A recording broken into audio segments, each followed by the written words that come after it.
I understand, Les, that you started this project, People Fighting Poverty, about 4 months ago. What motivated you? In the summertime, I had a friend of mine that put me on an allowance, $30 a month on Twitter. She says, "Les, here you go, $30 a month." So I'm not really, it's not really my invention. I just took the idea and enhanced it to a larger scale, right? And why was she giving you less, Phyllis, and why was she offering you $30 a month? I'm on AGE, and which is basically the Alberta provincial disability pension, basically. And so money's tight. Mm-hmm. People with disabilities, money's tight. It's not just people with disabilities. I mean, how many people are unemployed now? So, it's pretty much a COVID poverty now. So, when people approach me for assistance through one of our programs, I don't ask any questions. You need help, you come to me, you ask me for help, that's it. I don't want to qualify people. If somebody needs help, that's it. That's all I care about. That is a good mantra. So you are in this situation where a friend is helping you and you're thinking, okay, I'm going to pay it forward. So then what exactly does your charity, which we should note is not an official charity with federal status or anything. This is just a good project that you started on your own personally. Talk to us about how it works.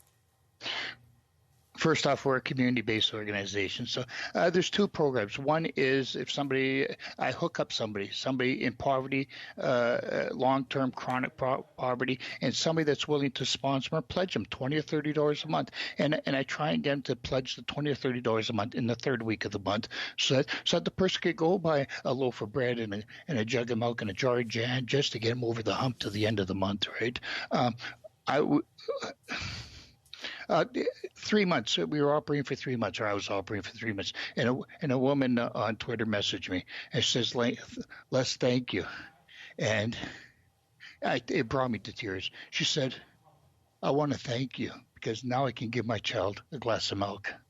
Milk. You can imagine how many people just take a glass of milk for granted. Milk. And this woman's thanking me for a glass of milk. Les, I think a lot of people watching will be shocked. This is, relatively speaking, a wealthy country.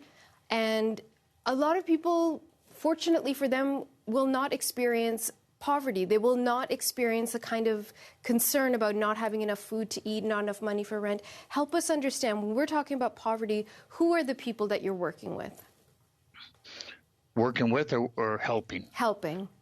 Okay, basically, I don't really qualify people unless they're willing to give me information. And, the messages that I get are so heartbreaking that I can't really read them all because, it would destroy me. I just can't handle that much negativity. So, I try not to read it. Basically, I ask two things. I ask, what is your email? And can your bank account accept an e-transfer? That's it. And because as a person with a disability, I know what it's like living under all these barriers. I also I use a service dog. So I know the barriers that just society puts on people with disabilities and service dogs and the bureaucracy we live under. People approach me when I say email and e-transfer, and it's almost like they expect a 43-page application. No, that's not what we're about. You need help. I want to help you. That's it. And do you worry that you might be taken advantage of? What, as scams? Yeah. Well, you think the guy making 110 grand a year is going to scam me for $30? Yeah. And I look at it this way. My motto is this: one person helping one person to help the community.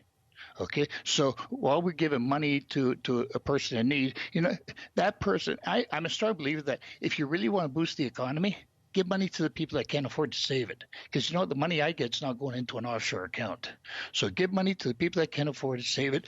One person helping one person to help the community. So while the government's propping up these businesses, and by all means keep doing that, propping up these businesses to pay for the staff and keep them open, if they don't have that consumer coming in the door, it's redundant. So it's not just the individual in poverty we're helping. We're also helping the society in general. And you're doing this. I can hear how passionate you are, how worked up you're getting, and that's good. This is stuff that matters. So yeah. You started this initiative. It's growing. You've helped almost 400 people. Do you see it expanding? Like, is there national interest in this? My ultimate goal, or what I would like to see, is I'd like to see some businesses or corporations sponsor an individual. Can you imagine if every Tim Hortons or every Wendy's or Canadian Tire sponsored one individual for $20 or $30? Not only would they be a good community corporate neighbor, but $20 or $30. And I plan on getting some signage that they could post and say, we're proud sponsors of People Fighting Poverty. We sponsor a family, we sponsor an individual, so that they could place it in their window, actually be proud of what they're doing. So, I mean, how many businesses can get that much publicity or that much good faith for less than $400 a year?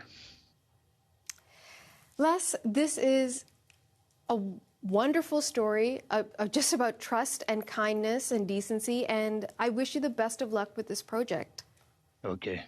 And I also want to point out that we have a crisis emergency fund. It is a GoFundMe for real-time crisis.